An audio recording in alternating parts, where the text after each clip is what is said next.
ഇതെന്താ എല്ലാരും എന്നെ നോക്കുന്ന? ഇതെടുത്ത് വായിച്ചിരിക്കാം. മാഡം ഒറ്റയ്ക്കാണോ? അതെ, ഒറ്റയ്ക്കാണ്. ഇത് ഫാമിലി സീറ്റാ, 4 പേർക്ക് ഇരിക്കാനുള്ളതാ. ഒരാൾക്ക് ഇരിക്കാനുള്ള സീറ്റ് അവിടെയാ, അവിടെ പോയിരിക്കും. എന്തായാലും ഞാൻ ഇവിടെ ഇരുന്ന് പോയില്ലേ, ഇനി എഴുന്നേറ്റ് നാണക്കേടാവും. എല്ലാരും നോക്കുന്നുണ്ട്. എടോ, ഞങ്ങൾക്ക് കച്ചവടം നടക്കുന്ന സമയത്. ഇത് 4 പേരുടെ സീറ്റാ, അവിടെ പോയിരിക്കും. എഴുതിക്കോ. 4 ബിരിയാണി, 4 ലെമൺ ജ്യൂസ്, 1 പെപ്സി കൊണ്ടുപോവാ. അല്ല മാഡം, ഈ 4 പേര് എവിടെയാ? അതിനെ പറ്റി ഒന്നും നിങ്ങൾ ആലോചിക്കണ്ട, പറഞ്ഞ സാധനം കൊണ്ടുപോവാ. Madam bill. ബാക്കി ഫുഡ് പുറത്തെ പട്ടിക്ക് കൊടുത്തു.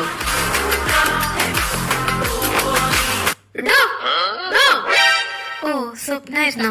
എന്താ ഇത്ര ആലോചിച്ചോണ്ടിരിക്കാൻ? എഴുതിക്കോ.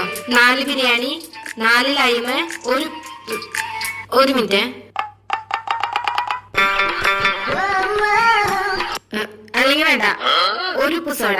ഉപ്പ് കൂട്ടി